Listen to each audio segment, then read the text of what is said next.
ক্রীড়া হলে পেশা, পরিবার পাবে ভরসা। এই প্রতিপাদ্যকে সামনে রেখে সিলেটে সম্পন্ন হলো তৃণমূল থেকে প্রতিভা বাছাই নতুন করে স্পোর্টসের জেলা পর্যায়ে কার্যক্রম।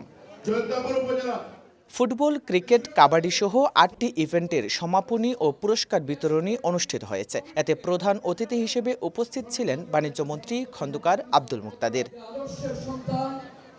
সিলেট জেলার 13টি উপজেলা থেকে আগত কিশোর কিশোরীরা অংশগ্রহণ করে ও জয়ী হয়ে আনন্দ ও কৃতজ্ঞতা প্রকাশ করেন তারা। আমরা খুব খুশি চ্যাম্পিয়ন হওয়ার জন্য।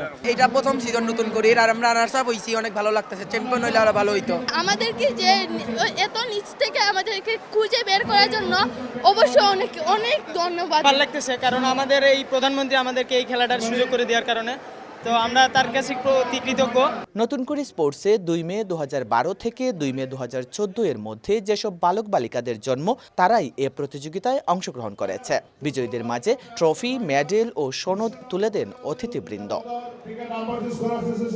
ইলেকট্রনিক ডিভাইস ও মাদক থেকে বাচ্চাদের দূরে রাখতে সারা বছরই এই ধরনের আয়োজন অব্যাহত রাখার প্রত্যাশা কর্মকর্তাদের। আমরা চাই এই ধরনের ইভেন্টগুলি সারা বছরই হোক, সারা বছর করতে, যাতে করে আমাদের সন্তানেরা ভালো খেলোয়াড় হিসেবে ভালো মানুষের তৈরি হয়, যাতে করে তার অন্যান্য নেশা মাদক থেকে দূরে থাকবে, মোবাইল গেমিং থেকে দূরে থাকবে। প্রধানমন্ত্রী নতুন করে স্পোর্টস সূচনা করে সারা দেশের মধ্যে শিশু কিশোরদের মাঝে উদ্দীপনা সৃষ্টি করেছে বলে জানান বাণিজ্যমন্ত্রী। আমাদের মাননীয় প্রধানমন্ত্রী জনাব তারেক রহমান নতুন করে সূচনা করে সারা দেশের শিশু কিশোর কিশোরীদের মধ্যে একটা উদ্দীপনার সৃষ্টি করেছে।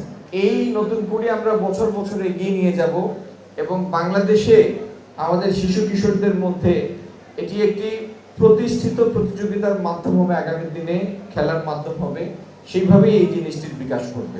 নতুন করে স্পোর্টসে সিলেট জেলায় রেজিস্ট্রেশন করে 15,537 জন, এর মধ্যে ছেলে 9,158 ও মেয়ে 6,379 জন। জয়ন্ত কুমার দাস, সময় সংবাদ, সিলেট।